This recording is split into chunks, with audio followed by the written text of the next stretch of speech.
እንደምን አድራችሁ የተከበራችሁ ተመልካቾቻችን። ከአዲስ ቀን ወደ ስፖርት ጉዳዮች እናመራለን። በቅዳሚነት ደግሞ የግራንድ ስላም ትራክን እናስቀድማለን። በትናንትናው ዕለት ኢትዮጵያውያን አትሌቶች በወንዶችም እንዲሁም በሴቶች ድል ቀንተዋቸዋል። በተለያዩ የሩጫ ርቀቶች ላይ የተሰለፉ ኢትዮጵያውያን በተለይ በ3000 ሜትር ወንዶች ሀጎስ ገብረ ሕይወት፣ በ5000 ሜትር ደግሞ እጅጋዩ ታዬ ድል ያደረጉበት ውጤት ነበረ ትናንትና።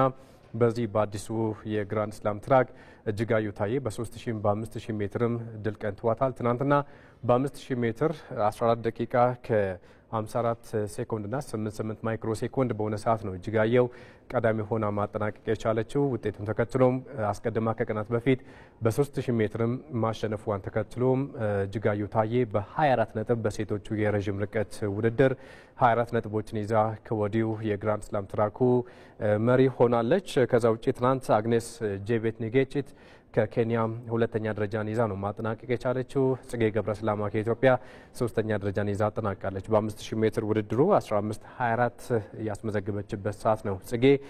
ውጤቱን ተከትሎም ጽጌ ገብረስላማ በ12 ነጥብ ሶስተኛ ደረጃ ላይ ትገኛለች። ጄቤት ኔጌች በ16 ነጥብ ኬንያዊቱ አትሌት ሁለተኛ ደረጃ ላይ ተቀምጣለች። በወንዶቹ 3000 ሜትር ትናንትና ሀጎስ ገብረ ሕይወት በቀዳሚነት አጠናቋል። እንደሚታወቀው በ5000 ሜትር አሜሪካዊው አትሌት ነበረ ቀዳሚ ሆኖ ማጠናቀቅ የቻለው። ትናንትና ግን በ3000 ሜትሩ ሀጎስ ገብረ ሕይወት በበላይነት አጠናቋል። ከዛ ውጪ ጥለውን ኃይሌም ደግሞ ሶስተኛ ደረጃን ይዞ ነበር ትናንትና ማጠናቀቅ የቻለው። በ5000 ሜትሩ ሰባተኛ ደረጃን ይዞ ነበር ጥላሁን ያጠናቀቀው። ትናንትና በ3000 ሜትሩ ግን ሀጎስ ገብረ ሕይወት 7 ደቂቃ ከ51 ሴኮንድ እና 55 ማይክሮ ሴኮንድ በሆነ ሰዓት ቀዳሚ ሆኖ አጠናቋል። አሜሪካዊው አትሌት ግራንት ፊሸር ደግሞ ሶስተኛ ደረጃን ነበር ትናንትና ይዞ ማጠናቀቅ የቻለው። 8:03:85 ነው ያስመዘገበው። እንደሚታወቀው በ5000 ሜትሩ ቀዳሚ ሆኖ አጠናቋል። ጥላሁን ኃይሌ ሁለተኛ ነው ያጠናቀቀው። 8:00 ያስመዘገበው ደግሞ ሰዓት ነው። ያንን ተከትሎም እንግዲህ በወንዶቹ የረጅም ርቀት የሩጫ ውድድር ግራንት ፊሸር 18 ነጥቦችን ይዞ ይመራል። ሀጎስ ገብረ ሕይወት 17 ነጥቦችን ይዞ ይከተላል። ከዛ ውጪ ጥላሁን ኃይሌ በ9 ነጥብ አራተኛ ደረጃ ላይ የሚገኝ አትሌት ነው። ኩፐር ቲያሬ ከአሜሪካ ሶስተኛ ደረጃ ላይ ይገኛል። ከዛ ባሻገር ደግሞ አምስተኛ ላይ የተቀመጠው ሌላኛው አሜሪካዊ አትሌት ነው። በቀጣይ በሌሎች ከተሞች ላይ ይህ የግራንድ ስላም ትራክ ውድድሮች ይከናወናሉ። በእነኚህ በአጠቃላይ አሸናፊ የሆኑ በነጥብ አሸናፊ የሆኑ አትሌቶች ደግሞ የአሜሪካን ዶላር 100,000 የአሜሪካን ዶላር ተሸላሚ ይሆናሉ። ስለዚህ ኢትዮጵያውያን በተለይ በወንዶች አጀማመራቸው ጥሩ ባይሆንም በትናንትናው ዕለት በተከወኑ ግን ተከታትለው መግባት ችለዋል። ሀጎስና ጥለሁን በሴቶቹ እጅጋየሁ ታዬ ድንቅ ውድድርን አድርጋለች በሁለቱም ርቀቶች። ከዛ ውጭ ድርቤ ወልተጂ ደግሞ በ1500 ሜትር ሁለተኛ ደረጃ ላይ የምትገኝ አትሌት ናት። ስለዚህ በቀጣይ የሚከወኑ ውድድሮች የሚጠበቁ ይሆናል። የኢትዮጵያውያን ተሳትፎ ግን የተሻለ መሆኑን የተመለከትንበት ነው። በሌሎች ከተሞችም የጎዳና ላይ የሩጫ ውድድሮች ተደርጎ ነበር። በበርሊን ግማሽ ማራቶን ኢትዮጵያውያን በሁለቱም ጾታ አሸንፏል። በሌሎች ከተሞችም በተከናወኑ ውድድሮችም ኢትዮጵያውያን ድል ያደረጉበት ዕለት ነበር በትናንትናው ዕለት። ወደ ሌላኛው መረጃችን እናልፋለን። የኢትዮጵያ ከፍተኛ ሊግ የምድብ ጨዋታዎች ቀጥለው እየተከናወኑ ይገኛሉ። የምድብ ለና ሀ የተወሰኑ መርሃ ግብሮች ተደርጓል። ትናንትና እነሱን ስንመለከት እንግዲህ ትናንት የተወሰኑ ክለቦች ወደ ታችኛው ሊግ መውረድ አረጋግጧል። ከዛ ውጪ ስልጤ ወራቤ በኦሜድላ 1-0 በሆነ ውጤት ሽንፈት ያስተናገደበት የምድብ ለ የ19ኛ ሳምንት ጨዋታ ነው። ከዛ ባሻገር የምድብ ሀ 20ኛ ሳምንት ጨዋታም እንዲሁ ተደርጓል። ቤንች ማጂ ቡና ከአዲስ አበባ ከተማ 2-0 በሆነ ውጤት አዲስ አበባ ከተማ ይህንን ጨዋታ ማሸነፍ ችሏል። ቢኒያም ታከለ ሁለቱን የማሸነፊያ ግቦችን ያስቆጠረ ተጫዋች ነው። የምድብ ለ ጨዋታዎች ዛሬ ቀጥለው ይደረጋሉ። በተለይ የምድቡ መሪ ክለቦች ሀላባ ከተማና ነገሌ አርሲ ጨዋታቸውን ያደርጋሉ። ሀላባ ከተማ ከሱሉልታ ክፍለ ከተማ ቀን 7 ሰዓት ጨዋታውን ያከናውናል። ከዛ ውጪ ነገሌ አርሲ ከንብ እጅግ ተጠባቂ ጨዋታ ነው። ንብም በቁጥራዊ ስሌት ወደ ኢትዮጵያ ፕሪሚየር ሊግ የማደግ ተስፋ አለው። ያንን ተከትሎም ዛሬ ቀን 9 ሰዓት በሁለቱ ክለቦች መካከል የሚደረገው መርሃ ግብር እጅጉን የሚጠበቅ ይሆናል። ሀላባ ከተማ አስቀድሞ በነጥብ ከነገሌ አርሲ ጋር ለመስተካከል ይጫወታል። ከዛ ውጪ ነገሌ አርሲ አሸነፈም ተሸነፈ፣ ሀላባ ከተማ አሸነፈም ተሸነፈ፣ ነገሌ አርሲ ደግሞ ለማሸነፍና የነጥብ ልዩነቱ ለማስፋት በቀጣይ ዓመት ሸገር ከተማን ተከትለው ወደ ኢትዮጵያ ፕሪሚየር ሊግ ለማደግ የሚያደርጉት ትልቅ ጨዋታ ይሆናል ተብሎ ነው የሚጠበቀው። በትናንትናው ዕለት በተከወኑ ጨዋታዎች 3 ክለቦች ወደ ኢትዮጵያ አንደኛ ሊግ መውረዳቸውን አረጋግጠዋል። ከነኚህ መካከል ወልቂጤ ከተማ አንደኛው ነው። የወልቂጤ ከተማ እግር ኳስ ክለብ አመቱን ሲጀምር በኢትዮጵያ ፕሪሚየር ሊግ መሆኑ ይታወቃል። አምና ለጥቂት ተርፎ እንግዲህ በኢትዮጵያ ፕሪሚየር ሊግ ነበረ ዘንድሮ መቀጠል የቻለው። ያንን ተከትሎም ክለቡ በዚህ የውድድር ዓመት እጅግ አስቸጋሪ ጊዜ ነበር ማሳለፍ የቻለው። አሁን ደግሞ ከከፍተኛ ሊጉም ወደ አንደኛ ሊግ መውረድ ችሏል። ይህ ደግሞ ለወልቂጤ ከተማ እግር ኳስ ክለብ ደጋፊዎች እጅጉኑ ትልቅ ሀዘን ነው ማለት ይቻላል። ህዝቡ የእግር ኳስ አፍቃሪ ነው። ክለቡን በተሻለ ቁመና ላይ እንዲገኝ ድጋፋቸውን ሲሰጡ ስቴዲየሞች ውስጥ ስንመለከት ቆይተናል። አሁን ደግሞ በአስተዳደራዊ ምክንያት ከኢትዮጵያ ፕሪሚየር ሊግ የተሰረዘው ወደ ከፍተኛ ሊጉ የወረደው ወልቂጤ ከተማ ወደ አንደኛ ሊግ መውረዱን ደግሞ ትናንትና አረጋግጧል። አክሱም ከተማና አዲስ አበባ ዩኒቨርሲቲም ተመሳሳይ ጣፋንታ የገጠማቸው ክለቦች ናቸው። አክሱም ከተማ ትናንት 2-2 በሆነ ውጤት ነበረ ጨዋታውን ማጠናቀቅ የቻለው ከየካ ክፍለ ከተማ ጋር።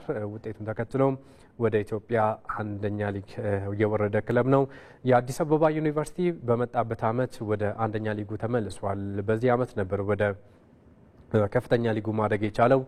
በዚህም በውድድር ዓመቱ ባስመዘገበው ደካማ ውጤት ምክንያት የአዲስ አበባ ዩኒቨርሲቲ ወደ ታችኛው ሊግ መውረዱን ያረጋገጠ ሌላኛው ክለብ ሆኗል።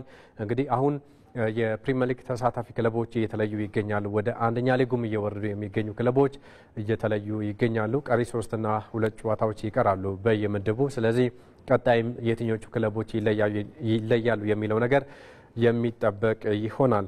የኢትዮጵያ ሴቶች ከፍተኛ ሊግን ደግሞ እንመለከታለን። በኢትዮጵያ ሴቶች ከፍተኛ ሊግ የሳምንቱ የመጨረሻ ጨዋታዎች ትናንትና ተደርጓል። ፋሲል ከነማ ሽንፈት፣ ወላይታ ዲቻ ደግሞ ነጥብ የተጋራበትን ውጤት ነው ማስመዝገብ የቻለው። ከጉለሌ ክፍለ ከተማ ጋር ጨዋታውን ያደረገው ፋሲል ከነማ 3-0 በሆነ ውጤት ነው ሽንፈት ያስተናገደው። ከዛ ውጪ ወላይታ ዲቻ ከአቃቂ ክፍለ ከተማ ጋር መርሃ ግብሩን በማድረግ 2-2 በሆነ ውጤት አገባዷል። እስካሁን በተከወኑ የ18 ሳምንት መርሃ ግብሮች ሸገር ከተማ በ5 ነጥብ ልዩነት እየመራ ይገኛል። በእርግጥ የኢትዮጵያ ስፖርት አካዳሚ አንድ ቀሪ ጨዋታ አለው። በ37 ነጥብ ሁለተኛ ደረጃ ላይ ይገኛል። ከዛ ውጪ በ19ኛው ሳምንት ደግሞ ሁለቱ ክለቦች ይገናኛሉ። ሸገር ከተማ ከኢትዮጵያ ስፖርት አካዳሚ የፊታችን ሐሙስ ይገናኛሉ። ምናልባት ሸገር ከተማ የሚያሸንፍ ከሆነ በቀጣይ ልክ እንደ ወንዶቹ ወደ ኢትዮጵያ ፕሪሚየር ሊግ ማደጉን ለማረጋገጥ ይቃረባል ተብሎ ነው የሚጠበቀው። ኢትዮጵያ ስፖርት አካዳሚ ድል ካደረገ ደግሞ የማደግ ተስፋውን የሚያለመልም ፉክክሩ እጅጉኑ የሚጠናከር ይሆናል። ሸገር ከተማ 42፣ ኢትዮጵያ ስፖርት አካዳሚ 37፣ ከዛ ውጭ ይርጋ ጨፌ ቡና በ35 ነጥብ ተከታዩን ስፍራ ይዘው ይገኛሉ። በቀጣይ ከሐሙስ ጀምሮ ጨዋታዎቹ ይደረጋሉ። ረፋድ 4 ሰዓት ላይ የሚደረገው የሸገር ከተማና ኢትዮጵያ ስፖርት አካዳሚ ጨዋታ ግን በትልቅ ደረጃ የሚጠበቅ ነው። ወደ ውጭ ስፖርት መረጃዎቻችን ደግሞ እናልፋለን። የእንግሊዝ ፕሪሚየር ሊግ የሳምንቱ ተጠባቂ ጨዋታ በማንቹሪያ ደርቢ ማንቸስተር ዩናይትድ ከማንቸስተር ሲቲ ተገናኝተው ያለምንም ግብ 0-0 በሆነ ውጤት ጨዋታቸውን አጠናቋል። ሁለቱም ክለቦች በኦልድ ትራፎርድ ዩናይትድ ተችሎ ይገኛል ተብሎ ቢጠበቅም የተሻለ የግብ ዕድሎችን መፍጠር ተስኗቸዋል። ሁለቱም ክለቦች ከዚህ ቀደም ሩበን አሞሪም በስፖርቲንግ ሊዝበን እንዲሁም በማንቸስተር ዩናይትድ ቆይታቸው ፔፕ ጋርዲዮላ ማሸነፋቸው ይታወቃል። ትናንትናም ያንኑ ሊደግሙ ይችላሉ ተብሎ ተጠብቀው ነበር። ነገር ግን ጨዋታው ይሄን ያህል ሳቢ ባልሆነ መንገድ ነበር ፍጻሜውን ማግኘት የቻለው። ማንቸስተር ሲቲም ማንቸስተር ዩናይትድም የፊት መስመሩ እጅግ ጥርስ አልባ ሆነው ነበር ማምሸት የቻለው። ኤርሊንግ ብራውት ሃላንድ በጉዳት ሆይሉንድ ደግሞ ሜዳ ውስጥ ሆኖም እንደሌለ ነበር ትናንትና ሲንቀሳቀስ የነበረው። ከዛ ውጭ ዚርክዜ ተቀይሮ ገብቶ በተወሰነ መልኩ ጥሩ እንቅስቃሴን አድርጓል።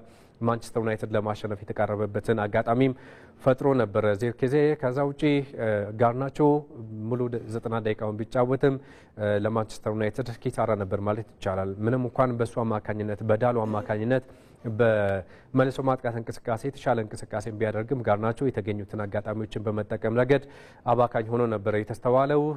ብሩኖ ፈርናንዴስ የጨዋታው ኮከብ ነበረ። በመሀል ስፍራው የማንቸስተር ዩናይትድ ምርጥ ተጫዋች ነበር። ኳሶችን በጥሩ ሁኔታ ነበር ለፊት መስመር ተጫዋቾች ሲያቀብል የነበረው። የተሳካ እንቅስቃሴን በማድረጉ ኮከብ ነበር።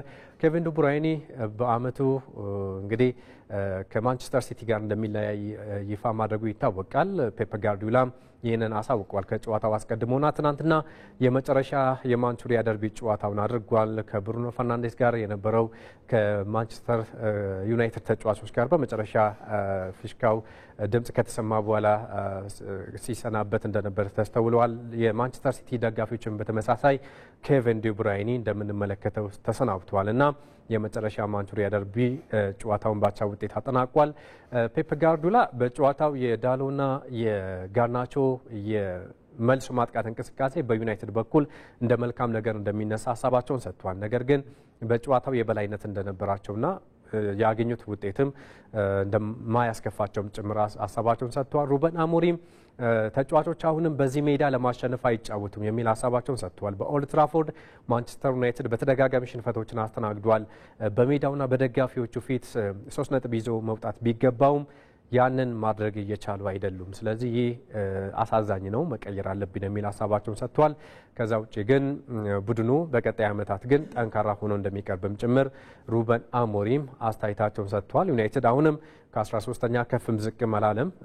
ማንቸስተር ሲቲ ደግሞ ወደ 4ኛ ደረጃ ከፍ የሚልበትን አጋጣሚ ሳይጠቀምበት ቀርቶ 5ኛ ደረጃ ላይ ቆይቷል። በቀጣይ ዓመት የአውሮፓ መድረክ ተሳትፎ ለማግኘት ጥረት ያደርጋል ተብሎ ነው የሚጠበቀው አሰልጣኝ ፔፕ ጋርዲዮላ። ወደ ሊቨርፑልና ፉላም ጨዋታ እናመራለን። ሊቨርፑል በአመቱ 2ኛ ሽንፈቱን አስተናግዷል። ወደ ክራቫን ኮቴጅ በማቅናት 3-2 በሆነ ውጤት ነው ሽንፈት ያስተናገደው።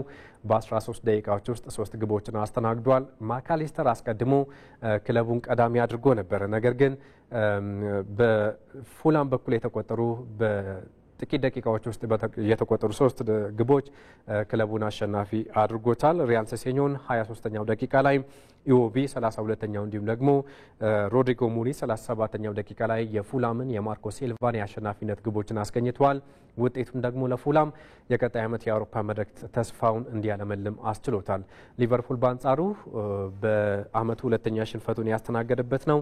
ከአርሰናል ጋር ያለውን የነጥብ ልዩነትን ወደ 14 ከፍ ያደርጋል ተብሎ ሲጠበቅ ነበር። አሁን በ11 ነጥብ ልዩነት ሊጉን እየመራ ቀጥሏል። ሉዊስ ዲያዝ 72ኛው ደቂቃ ላይ ያስቆጠራት ግብ ሊቨርፑል ወደ ጨዋታው እንዲመለስ አስችሎት ነበር። ነገር ግን ተጨማሪ የማሸነፊያ ግብን ማግኘት አልቻሉም አሰልጣኝ አርኒ ስሎት።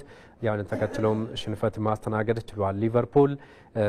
እንደዛም ሆኖ ግን የሊግ መሪነቱን በ11 ነጥብ ልዩነት እየመራ ይገኛል። ፉላም ደግሞ በአውሮፓ ደረጃ በአውሮፓ መድረክ ተሳትፎ ለማግኘት በደረጃ ሰንጠረዡ ከሚገኙ ክለቦች ጋር ነጥቡን ያስተካከለበት ነው። ቸልሲ ከብሬንትፎርድ ሌላኛው የለንደን ደርቢ ጨዋታ ግብ ያላስተናገደ 0-0 ፍጻሜውን ያገኘ ጨዋታ ነው። ከሜዳ ውጭ ተጉዞ ኮሚኒቲ ስታዲየም ላይ ቸልሲ ጨዋታውን አድርገዋል። ኢንዞ ማሬስካ የተወሰኑ ለውጦችን አድርጓል። ከቀናት በፊት ቶተናም ካሸነፉበት ጨዋታ ኮል ፓልመር፣ ኒኮላስ ጃክሰን ተጠባባቂ ሆነው ጨዋታቸውን የጀመሩ ተጫዋቾች ናቸው። በቶተናም ጨዋታ በወሳኝነት በቋሚነት ጨዋታውን ማድረጋቸው ይታወቃል። ነገር ግን የፊታችን ሐሙስ ተጠባቂ ጨዋታ በአውሮፓ መድረክ ይጠብቃቸዋል። አሰልጣኝ ኢንዞ ማሬስካ ያንን ተከትሎም የተወሰኑ ለውጦችን አድርጎ ተጫዋቾችን ለማሳረፍ ጥረት አድርጓል። ሆኖም ግን በብሬንትፎርድ በተወሰነ መልኩ የበላይነትም እነ ቤሞ ጥሩ የግብ ማግባት አጋጣሚዎችን ያገኙበት ነገር ግን ያልተጠቀሙበት ሆኖ ነው እንጂ የተጠናቀቀው ቸልሲ በሽንፈት የሚያገባድድበት አጋጣሚም ይፈጠር ነበር። ቸልሲ 4ኛ ደረጃ ላይ ይገኛል። ከኖቲንጋም ፎረስት ጋር ያለውን የነጥብ ልዩነት ዝቅ ያደርጋል ተብሎ ያጠባል ተብሎ ነበር ሲጠበቅ የነበረው። ነገር ግን አሁን በሁለቱ ክለቦች መካከል ያለው የነጥብ ልዩነትም እንደሰፋ ነው የሚገኘው። የ4 ነጥብ ልዩነት ነው በመካከላቸው ያለው። ቸልሲ 53፣ ማንቸስተር ሲቲ 52 ነጥቦችን ይዟል። ሌላኛው ጨዋታ በቶተናምና በሳውዛምፕተን መካከል የተከናወነ ቶተናም 3-1 በሆነ ውጤት ያሸነፈበት ነው። ብሪያን ጆንሰን 2 ግቦችን ለአንጄ ፖስቴኮግሉ ክለብ አስቆጥሯል። ቶተናም ወደ አሸናፊነቱ ተመልሷል። ትልቁ ነገር ግን የቶተናም ማሸነፍ ሳይሆን የሴንት ሜሪው ክለብ ሳውዛምፕተን ከእንግሊዝ ፕሪሚየር ሊግ መሰናበቱ ነው። 10 ነጥቦችን ይዞ ሳውዛምፕተን እንግዲህ ወደ ሻምፒዮንሺፑ ተመልሷል። በአመቱ እጅግ ደካማ እንቅስቃሴን አድርጓል። ያስመዘግባቸው ነጥቦችም 10 ብቻ ናቸው። 2014 ደርቢ ካውንቲ በ9 ነጥብ ነበር ከሊጉ መውረድ የቻለውና አሁን ደግሞ በ11 ነጥብ ነበር ከሊጉ መውረድ የቻለው። ስለዚህ ሳውዛምፕተን ተመሳሳይ ጣፋንታ እንዳይገጥመው ይሰጋል። ምክንያቱም በአመቱ ደካማ ሆኗል፣ በርካታ ሽንፈቶችን አስተናግዷል እና ያንን ተከትሎም የደርቢ ካውንቲ ጣፋንታ እንዳይገጥመው በቀጣይ 2 ነጥቦችን ማስመዝገብ ይጠበቅበታል። ከሁሉም በላይ ግን ከዚህ ነጥብ ባሻገር ክለቡ ወደ ሻምፒዮንሺፑ ዳግም ተመልሷል። በእንግሊዝ ፕሪሚየር ሊግ ትልቅ ክለብ ታሪክ ካላቸው ክለቦች መካከል ሳውዛምፕተን አንዱ ነበር። ትናንትና በቶተናም ሽንፈት ማስተናገዱን ተከትሎ ከሊጉ የወረደ ቀዳሚው ክለብ ሆኗል። ወደ ስፔን ላሊጋ እናቀናለን። ትናንትና በርካታ ጨዋታዎች ተደርገዋል። ከነኚህ መካከል በራሞን ሳንቼዝ ፔዥዋን ስታዲየም የተከናወነው የሴቪያና የአትሌቲኮ ማድሪድ ጨዋታ ይጠበቅ ነበር። አትሌቲኮ ማድሪድ ከበርካታ ጨዋታዎች በኋላ ወደ ድል ተመልሷል። ዲያጎ ሲሞኒ ከሜዳ ውጭ ተጉዘው እንግዲህ የ2-1 ውጤትን አስመዝግበው ተመልሷል። በጨዋታው ባለሜዳው ቡድን ሴቪያ አስቀድሞ ባስቆጠራት ግብ 7ኛው ደቂቃ ላይ ቀዳሚ ሆኖ ነበር በሉጉሜ ግብ። ነገር ግን ጁሊያን አልቫሬስ ግብ አስቆጥሮ ቀዳሚ አቻ ሆኗል። 25ኛው ላይ 90 ደቂቃ ተጠናቆ በተሰጠው ተጨማሪ ደቂቃዎች ውስጥ ደግሞ 93ኛው ላይ ባሪዮስ የአትሌቲኮን አሸናፊነት ግብን አስገኝቷል። ያንን ተከትሎም አትሌቲኮ በ60 ነጥብ 3ኛ ደረጃ ላይ ተቀምጧል። ወደ ጣሊያን ሴሬ እናቀናለን። በጣሊያን ሴሬ ተጠባቂ የሮማና የጁቬንቱስ ጨዋታ ባቻ ውጤት ፍጻሜውን አግኝቷል። በጨዋታው አስቀድሞ ጁቬንቱስ ቀዳሚ ሆኖ ነበር። ነገር ግን ባለሜዳው ሮማ የአቻነት ውጤትን አግኝቷል። በሜዳው ሮም ኦሎምፒኮ ስታዲዮ በተከናወነው ጨዋታ ሎካቴሊ 40ኛው ከዛ ውጭ ደግሞ ሾሙሩዶፍ 40 ደቂቃዎች ውስጥ ባስቆጠራት ግብ ሁለቱ ክለቦች ነጥብ ተጋርተዋል። አሁንም የክላዲዮ ራኔሪ ቡድን እጅግ ጠንካራ ሆኖ የቀረበበት ነው። ጁቬንቱስ በ56 ነጥብ 5ኛ ነው። ወደ 4ኛ ደረጃ ከፍ የሚልበትን አጋጣሚ ሳይጠቀምበት ቀርቷል። ሮማ በ53 ነጥብ 7ኛ ደረጃ ላይ ይገኛል። አትላንታ ከላዚዮ ሌላኛው ተጠባቂ ጨዋታ ነበር። በተመሳሳይ ይህ ጨዋታ በላዚዮ አሸናፊነት ነው ፍጻሜውን ያገኘው። በጄዊሽ ስታዲየም ተደርጎ ላዚዮ ከሜዳ ውጭ ተጉዞ 1-0 በሆነ ውጤት አሸንፏል። የማሸነፊያ ግብን ደግሞ ኢሳክሰን ለላዚዮ አስቆጥሯል። ውጤቱን ተከትሎም ላዚዮ በደረጃ ሰንጠረዡ በ55 ነጥብ 6ኛ ደረጃ ላይ ይገኛል። አትላንታ 3ኛ ደረጃ ላይ እንደሚገኝ ይታወቃል። 58 ነጥቦችን ይዞ ዛሬ ናፖሊ መርሃ ግብሩን ያደርጋል። 64 ነጥቦች አሉት። ናፖሊ ዛሬ ካሸነፈ ከኢንተር ሚላን ጋር ያለው የነጥብ ልዩነት ወደ 1 ይጠባል። ስለዚህ ያንን ትኩረት በማድረግ አንቶኒዮ ኮንቴ ትልቅ መርሃ ግብር ያደርጋሉ። ወደ ፈረንሳይ ሊግ እናቀናለን። አንድ ተጠባቂ ጨዋታ ነበር። ማርሴይ ድል ቀንቶታል። ቱልዝን በማስተናገድ 3-2 በሆነ ውጤት አሸንፏል። በጨዋታው ዳግም ሮበርቶ ዲዘርቢ በሜሰን ግሪንውድ አማካኝነት በድል ያጠናቀቁበት ጨዋታ ነው። 57ኛው ደቂቃ ላይ ያስቆጠራት ግብ ሜሰን ግሪንውድ እንዲሁም ደግሞ ራቢዮ 64ኛው ደቂቃና የቱልዙ ተጫዋች በራሱ መረብ ላይ ኳስን ከመረብ አገናኝቷል። ነገር ግን አስቀድሞ በፈረንሳይ ሊጋ ፓሪስ ሴን ጀርማ የሊግ ሻምፒዮን መሆኑ ይታወቃል። በርካታ የነጥብ ልዩነት አለ በመካከላቸው 54 ነጥብ አለው። የ22 ነጥብ ልዩነት ነው የሚገኘውና ስለዚህ ሉዊስ ኤንሪኬ አስቀድመው የሊግ ዋንጫ ሻምፒዮን መሆናቸው ይታወቃል። ወደ ሌላኛው ጉዳያችን ደግሞ እናመራለን። የታላቁ ጂማ የሩጫ ውድድር በትናንትናው ዕለት ተደርጓል። ታላቁ ሩጫ በኢትዮጵያ በክልል ከተሞች ከሚያዘጋጃቸው ስፍራዎች መካከል የታላቁ ጂማ የጎዳና ላይ ሩጫ አንደኛው ነው። እንግዲህ 4000 ተሳታፊዎች በተሳተፉበት ነበር ውድድሩ ትናንትና የተከናወነው። በዚህ ጉዳይ ላይ አብርሃም ተስፋዬ ተጨማሪ ያለው። ጅማ ከሐዋሳ ቀጥሎ ታላቁ ሩጫ በኢትዮጵያ ያሰናዳውን የጎዳና ውድድር በአማረ መልኩ አስተናግዳለች። ከ4000 በላይ ተሳታፊያን የታደሙበት የዘንድሮ የኢትዮ ቴሌኮም ታላቁ ጅማ ሩጫ በ15 እና በ5 ኪሎ ሜትር እንዲሁም በህፃናት ምድብ ተከፍሎ ተከናውኗል።